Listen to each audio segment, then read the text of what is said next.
এক মুহূর্ত চোখ বন্ধ করে কল্পনা করুন। আপনি একটি বিশাল পাহাড়ের চূড়ায় দাঁড়িয়ে আছেন। আপনার সামনে দিগন্ত বিস্তৃত নীল আকাশ। নিচে গভীর খাত, নদী আর বনভূমি। আপনার মনে তীব্র ইচ্ছা যাচ্ছে ডানা মেলে ওই মেঘের দেশে হারিয়ে যেতে। কিন্তু পরক্ষণেই মনে পড়ল, আপনি একজন মানুষ, আপনার তো ডানা নেই। সৃষ্টির শুরু থেকেই মানুষ যখনই আকাশের দিকে তাকিয়েছে, তখনই এই অতৃপ্তি তাকে কুড়ে কুড়ে খেয়েছে। কেন পাখি পারে, আমরা পারি না।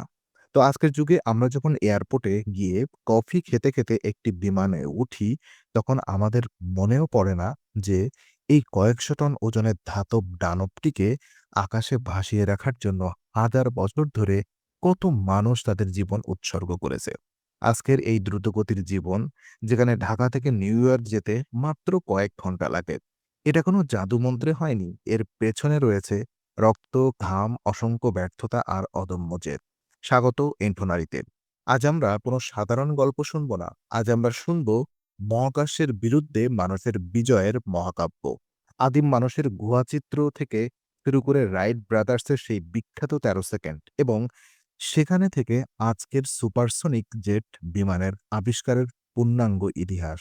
তৈরি হয়ে নিন, কারণ আজ আমরা সময়ের ডানায় চড়ে উড়াল দেব ইতিহাসের আকাশে।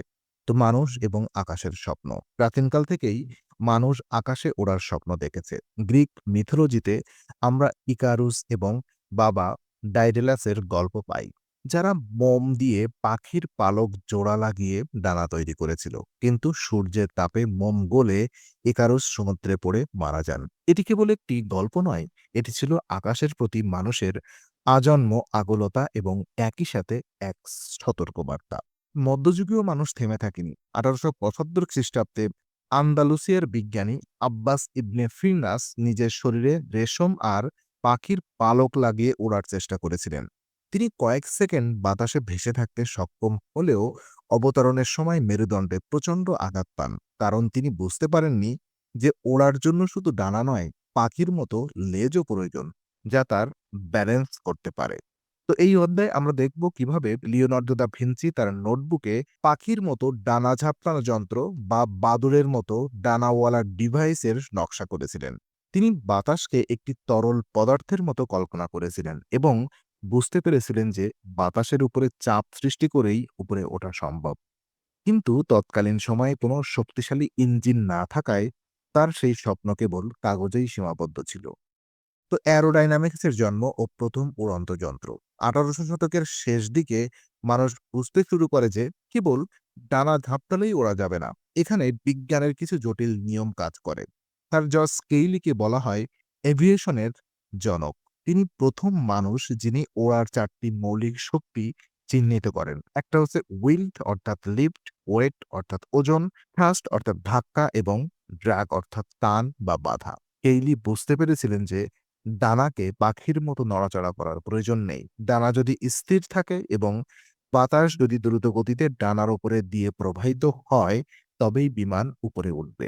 এরপর আসেন অটো লিলিয়েন্থার, যাকে বলা হয় গ্লাইডার কিং, যিনি হাজার হাজার বার পাহাড় থেকে লাফিয়ে গ্লাইড করার পরীক্ষা চালিয়েছিলেন। তিনি প্রমাণ করেছিলেন যে বাতাসকে নিয়ন্ত্রণ করা সম্ভব। কিন্তু ১৮৯৬ সালে এক উড্ডয়ন দুর্ঘটনায় তিনি প্রাণ হারান। মৃত্যুর আগে তার শেষ কথা ছিল ত্যাগ স্বীকার করতেই হবে। তো বাষ্পচালিত ইঞ্জিন এবং ব্যর্থ প্রচেষ্টা। আকাশে ভাষার প্রযুক্তি মানুষ জানত, কিন্তু প্রধান সমস্যা ছিল পাওয়ার প্ল্যান্ট। বাষ্পীয় ইঞ্জিন ছিল অত্যন্ত ভারী। ততক্ষণে কয়লা চালিত বড় বড় ইঞ্জিন ট্রেন আর জাহাজ চালাচ্ছেন, কিন্তু বিমানে ব্যবহারের জন্য সেগুলো ছিল অনুপযুক্ত। ওড়ার জন্য এমন কিছু দরকার যা ওজনে হালকা কিন্তু শক্তিতে প্রবল। এই সময় স্যামুয়েল ল্যাংলি নামে একজন বিজ্ঞানী মার্কিন সরকারের অর্থায়নে অ্যারোড্রোম নামক একটি যন্ত্র তৈরি করেন। তিনি বাষ্পীয় ইঞ্জিন ব্যবহার করেছিলেন, কিন্তু তার পরীক্ষাগুলো বারবার ব্যর্থ হয়, কারণ ইঞ্জিনটি ছিল ভারসাম্যহীন। মানুষ হাসাহাসি শুরু করে যে মানুষ কখনো উঠতে পারবে না। এমনকি তৎকালীন সংবাদ মাধ্যমগুলো লিখেছিল মানুষের উঠতে আরও ১০ লাখ বছর লাগবে। কিন্তু ঠিক তার কয়েকদিন পরেই দুই ভাই সব হিসেব বদলে দেন। রাইট ব্রাদার্স, ইতিহাসের প্রথম সফল বিমান। ১৯০৩ সালের ১৭ই ডিসেম্বর উত্তর ক্যারোলিনার কিটি হক নামক এক নির্জন বালুচর। দুই ভাই অরভিল এবং উইলবার রাইট, তারা কোনো বড় বিজ্ঞানী ছিলেন না, ছিলেন সাধারণ সাইকেল মেকানিক। কিন্তু তাদের মাথায় ছিল অসাধারণ উদ্ভাবনী শক্তি। তারা বুঝতে পেরেছিলেন যে ডানা এবং ইঞ্জিনের চেয়েও বেশি গুরুত্বপূর্ণ হলো থ্রি অ্যাক্সিস কন্ট্রোল। তারা তৈরি করেন রাইট ফ্লায়ার। এতে ছিল তাদের নিজেদের তৈরি একটি হালকা ওজনের পেট্রোল ইঞ্জিন। অরভিল রাইট যখন পাইলটের অর্থাৎ বিমান চালক আসনে বসলেন এবং ঘূর্ণায়মান পাখা ঘুরতে শুরু করলো, তখন পৃথিবীর ইতিহাস থমকে দাঁড়ালো। বিমানটি মাত্র 12 সেকেন্ড বাতাসে ছিল এবং 36.5 মিটার পথ অতিক্রম করেছিল। মানুষ শেষ পর্যন্ত মহাকর্ষকে পরাজিত করল। এটি ছিল পৃথিবীর প্রথম সফল এবং কন্ট্রোল এবং একই সাথে পাওয়ার্ড বিমানের উজ্জয়ন। বিশ্বযুদ্ধ এবং বিমানের দ্রুত বিকাশ। রাইট ব্রাদার্সের আবিষ্কার মাত্র 10 বছরের মধ্যে পৃথিবী লিপ্ত হয় প্রথম বিশ্বযুদ্ধে। যে বিমান মানুষ বানিয়েছিল শান্তির জন্য, তা হয়ে উঠল মারণাস্ত্র। 1914 থেকে 1918 সালের মধ্যে বিমানের প্রযুক্তিতে অভাবনীয় পরিবর্তন আসে। কাঠের কাঠামোর বদলে ধাতুর ব্যবহার শুরু হলো এবং ইঞ্জিনগুলো হয়ে ওঠে আরও শক্তিশালী। যুদ্ধ শেষ হলে শুরু হয় বাণিজ্যিক ফ্লাইটের যুগ। 1927 সালে চার্লস লিন্ডবার্গ যখন একাকী আটলান্টিক মহাসাগর পাড়ি দিলেন, তখন পৃথিবী বুঝতে পারল বিমান দিয়ে বিশ্ব জয় করা সম্ভব।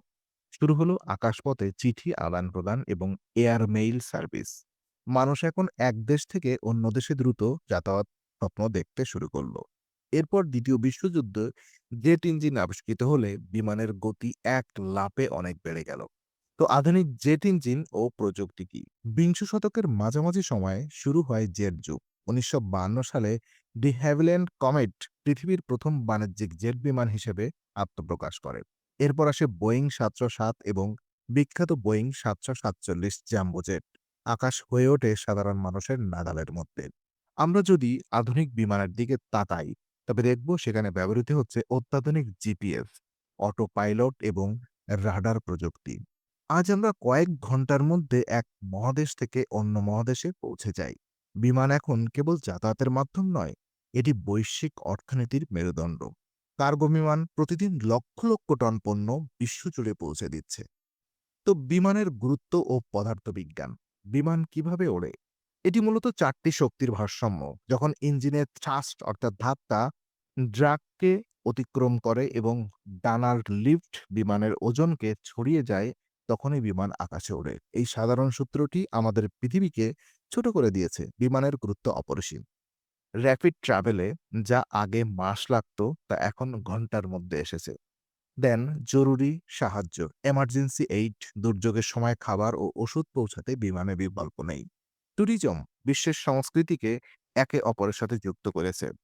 মেডিকেল অর্থাৎ এয়ার অ্যাম্বুলেন্স মাধ্যমে মুমূর্ষু রোগীকে দ্রুত হাসপাতালে নেওয়া সম্ভব হয়েছে।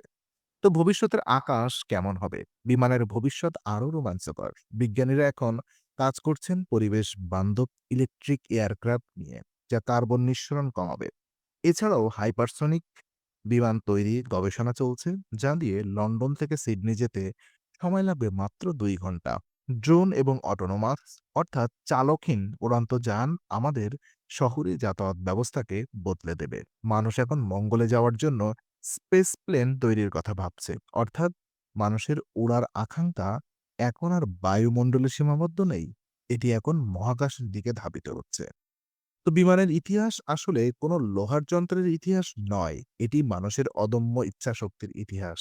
রাইট ব্রাদার্স যখন সেই বালুচরে দাঁড়িয়েছিলেন, তারা হয়তো কল্পনাও করেননি যে তাদের সেই 12 সেকেন্ডের উড্ডয়নই একদিন মানুষকে চাঁদে নিয়ে যাবে। আর যখন আপনি ওপর দিয়ে একটি বিমান উড়ে যেতে দেখবেন, তখন মনে রাখবেন ওটা কেবল ধাতু আর ইঞ্জিনের সমষ্টি নয়, ওটা কয়েক হাজার বছরের মানুষের স্বপ্ন, ত্যাগ আর সাহসের ডানা। বিমান আমাদের শিখিয়েছে যে লক্ষ্য স্থির থাকলে আকাশও ছোঁয়া সম্ভব। বন্ধুরা, এই ছিল বিমানের আবিষ্কার ও বিবর্তনের মহাকাব্যিক যাত্রা।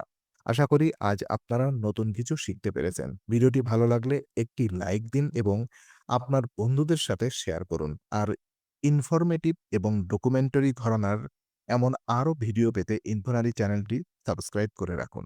কমেন্টে জানান পরের ভিডিওতে আপনি কোন আবিষ্কার নিয়ে জানতে চান। দেখা হচ্ছে পরবর্তী এপিসোডে। ততক্ষণ ভালো থাকুন, আকাশ ছোঁয়ার স্বপ্ন দেখতে থাকুন।